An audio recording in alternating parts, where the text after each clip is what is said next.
प्यारे साथियों, इन 13 आक्रमण के बाद अगर हिंदुस्तान के हिंदू सुरक्षित हैं तो ये राजपूतों की तलवार और उनकी गर्दनों की मेहरबानी से सुरक्षित हैं, अन्यथा कोई रास्ता नहीं था। कोई भी जाति के लोग घूम लें और अपने आप को कोई भी पहचान दे लें, अगर हिंदुस्तान का हिंदू सुरक्षित है तो राजपूतों की तलवार और उनकी गर्दनों का आभार उन्हें प्रकट करना चाहिए, जो अपने धर्म कर्म की पूजा और पाठ वो करते हैं। दोनों व्यवस्था का उन्होंने अनुभव लिया था और दोनों व्यवस्था का अनुभव लेकर उन्होंने राजतंत्र को सपोर्ट किया था।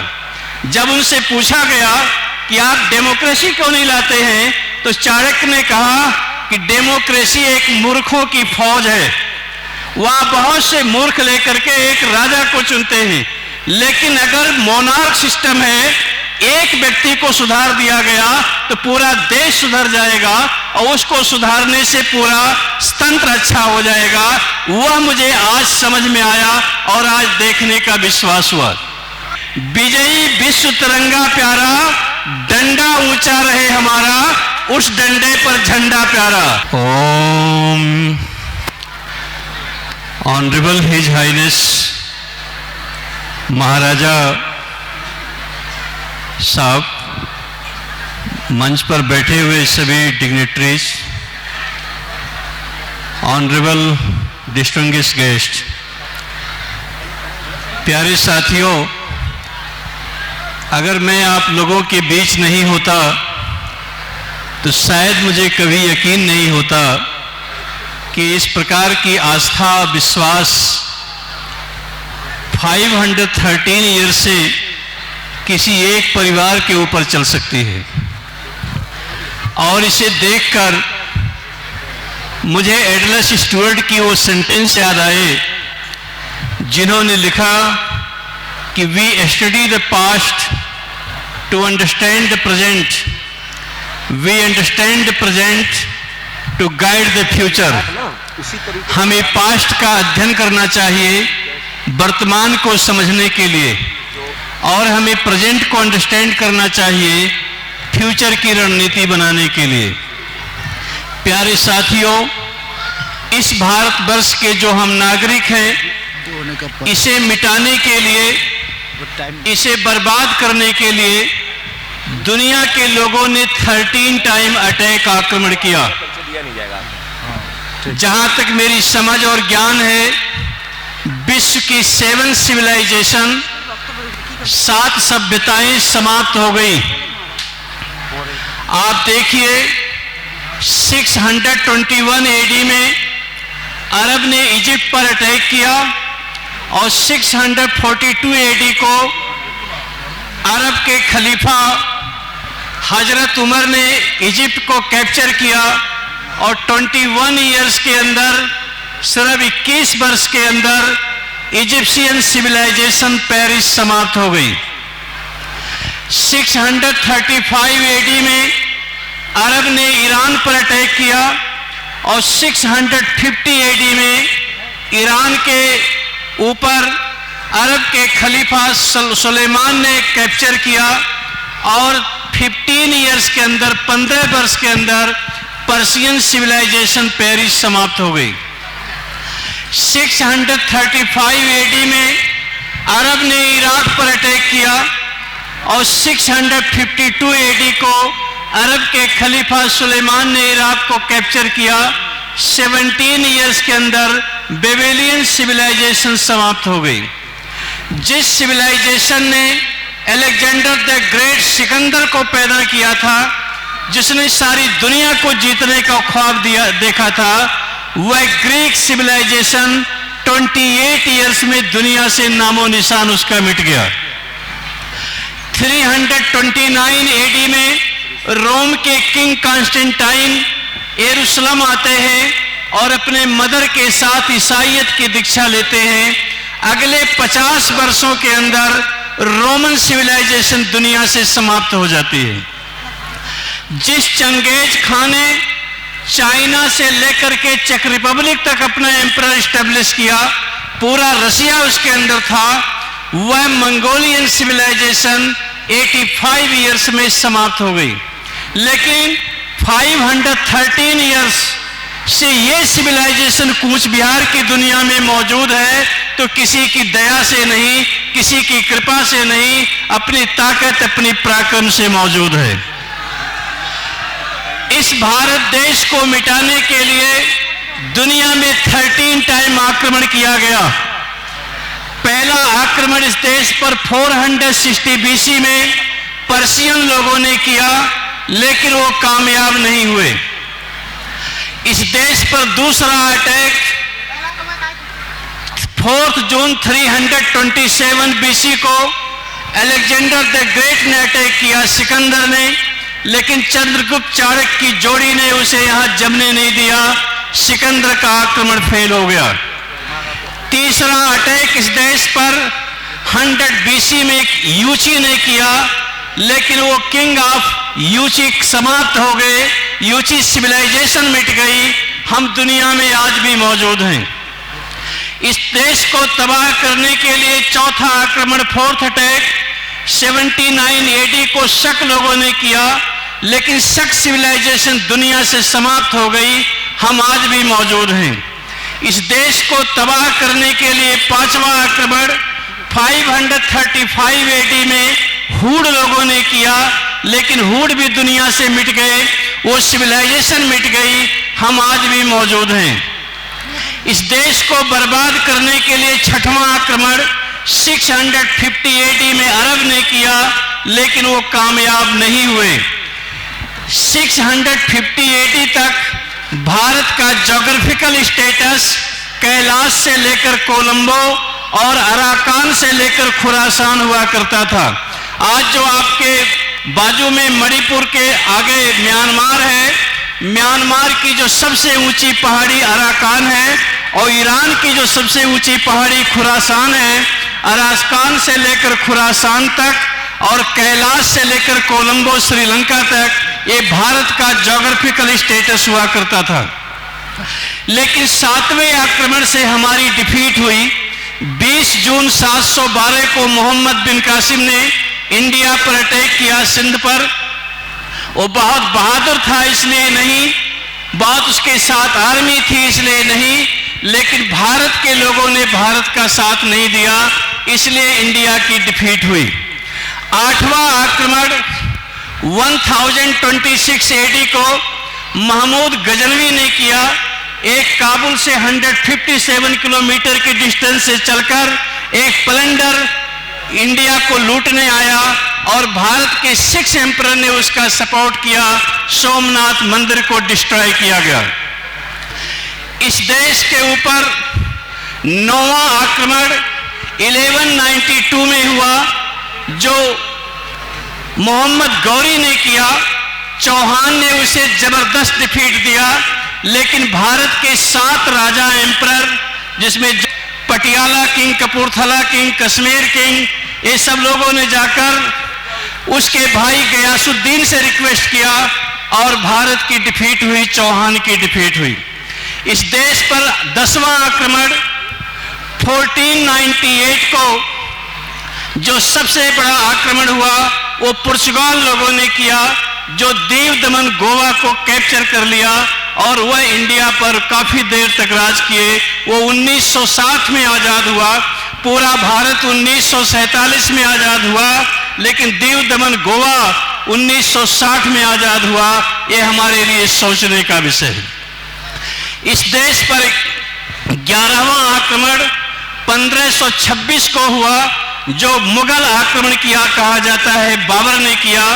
1526 से लेकर 28 मई 1958 तक उन लोगों ने इस देश पर रूल किया, जो आप 1858 तक उन लोगों ने रूल किया, जो आप जानते हैं हिस्ट्री में अवेलेबल है। इसके बाद ब्रिटिशर का अटैक आप जानते हैं, लेकिन 1763 में जो सबसे इंपॉर्टेंट अटैक भारत पर फ्रांस ने किया था, जो पांडिचेरी को कैप्चर किया था फ्रांस ने, और उसे बाद में आजाद कराया गया। प्यारे साथियों, इन 13 आक्रमण के बाद अगर हिंदुस्तान के हिंदू सुरक्षित हैं, तो ये राजपूतों की तलवार और उनकी गर्दनों की मेहरबानी से सुरक्षित है, अन्यथा कोई रास्ता नहीं था। अगर वो हैं आज सुरक्षित, कोई भी जाति के लोग घूम लें और अपने आप को कोई भी पहचान दे लें, अगर हिंदुस्तान का हिंदू सुरक्षित है तो राजपूतों की तलवार और उनकी गर्दनों का आभार उन्हें प्रकट करना चाहिए, जो अपने धर्म कर्म की पूजा और पाठ वो करते हैं। प्यारे साथियों, इस हम ग्रेटर कूच बिहार को देखकर मैं बहुत प्रसन्न हूं। मैंने इस देश का 11,490 किलोमीटर, 11,490 किलोमीटर मैंने इस पैरों से भारत देश को नापा है। मैंने पूरी 12 ज्योतिर्लिंग और गंगा की यात्रा और नर्मदा की दोनों तरफ की यात्रा मैंने इस पैरों से किया है। लेकिन जिस प्रकार का फेथ, श्रद्धा, विश्वास यहां मैंने देखी है, वैसा भारत में किसी परिवार के प्रति हमने नहीं देखी है। मैं कोई पॉलिटिशियन व्यक्ति नहीं हूं, मेरे पास कोई बड़े फॉलोवर नहीं है, मेरे पास कोई समूह समुदाय नहीं है कि जो मैं बड़ी बड़ी वादे कर सकूं, मैं ये करूंगा वो करूंगा। ये मेरा कोई विषय नहीं है और न ये मेरा कोई व्यक्तित्व है। लेकिन हाँ, मैं प्रधानमंत्री को जानता हूं, होम मिनिस्टर को जानता हूं। मैं एक रिपोर्ट इसके लिए बनाऊंगा और मैं प्रधानमंत्री, होम मिनिस्टर को इसकी रिपोर्ट मैं यहाँ कुछ दिन आके रहना चाहूँगा, स्टडी करूँगा और स्टडी करके यहाँ का डेमोग्राफिकल सिचुएशन को समझने का प्रयास करूँगा और एक रिपोर्ट में गवर्नमेंट ऑफ इंडिया को देने का प्रयास करूँगा। आई होप उस पर जरूर थिंकिंग करेंगे, ऐसा मुझे विश्वास है। प्यारे साथियों, कोई भी डिमांड और मांग आज मुझे समझ में आया। यहाँ की व्यवस्था देखकर मैंने आचार्य चाणक्य का कौटिल्य अर्थशास्त्र पढ़ा, उनके नीति शास्त्र पढ़े। आचार्य चाणक्य ने डेमोक्रेसी का भी अध्ययन किया था और राजशाही का भी अध्ययन किया था। दोनों व्यवस्था का उन्होंने अनुभव लिया था और दोनों व्यवस्था का अनुभव लेकर उन्होंने राजतंत्र को सपोर्ट किया था। जब उनसे पूछा गया कि आप डेमोक्रेसी क्यों नहीं लाते हैं, तो चाणक्य ने कहा कि डेमोक्रेसी एक मूर्खों की फौज है। वहां बहुत से मूर्ख लेकर के एक राजा को चुनते हैं, लेकिन अगर मोनार्क सिस्टम है, एक व्यक्ति को सुधार दिया गया तो पूरा देश सुधर जाएगा और उसको सुधारने से पूरा तंत्र अच्छा हो जाएगा। वह मुझे आज समझ में आया और आज देखने का विश्वास हुआ। प्यारे साथियों, आप लोग कोई भी डिमांड भीख से नहीं मिलती है।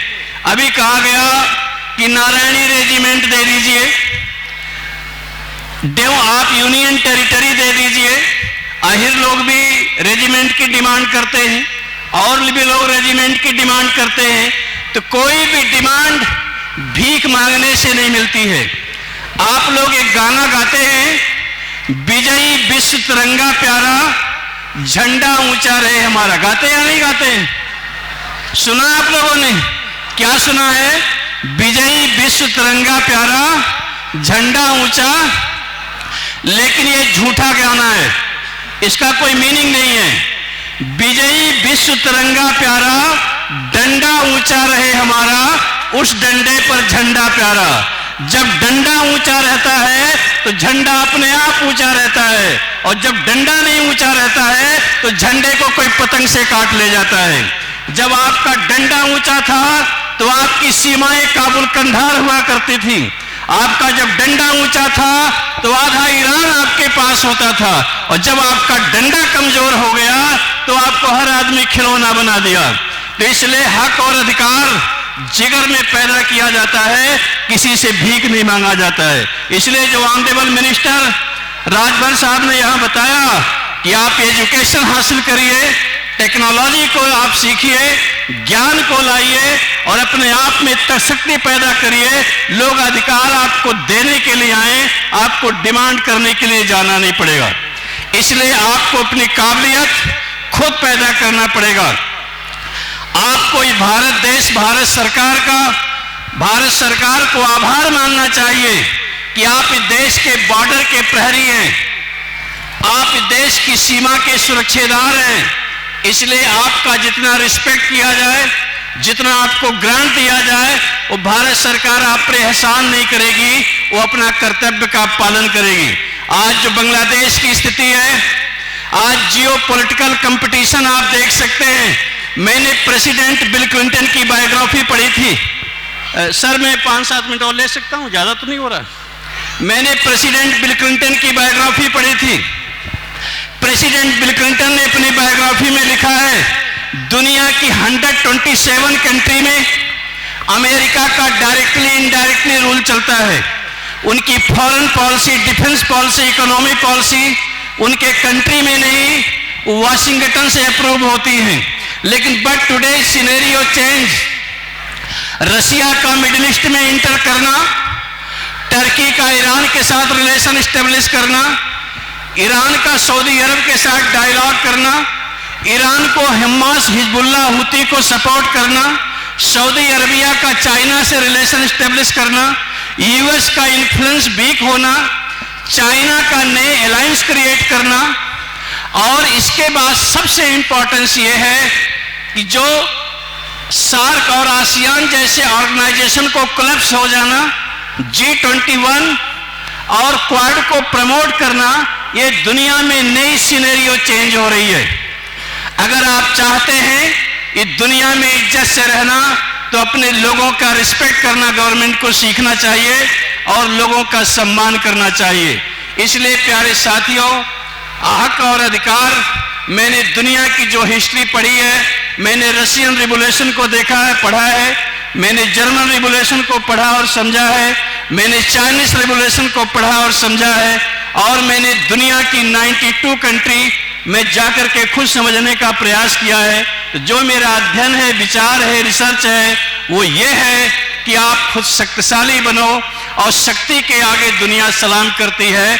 कमजोर दुनिया, शक्तिशाली व्यक्ति के लिए नियम कानून नहीं होते हैं, नियम कानून गरीब और कमजोर के लिए बनते हैं। इसलिए आप नॉलेज, अपनी यूनियन और यूनिटी को बनाएं, और आप दुनिया में जरूर अचीव करेंगे। महाराज साहब, मैं लंबी चौड़ी वादाएं प्रॉमिस नहीं करता हूं, लेकिन मेरी लास्ट ब्लड तक मैं आपके मिशन के साथ रहूंगा। Thank you. और इसके लिए आप लोग 2 बार नारा लगाएंगे। आप लगा सकते हैं? खाना मिला है?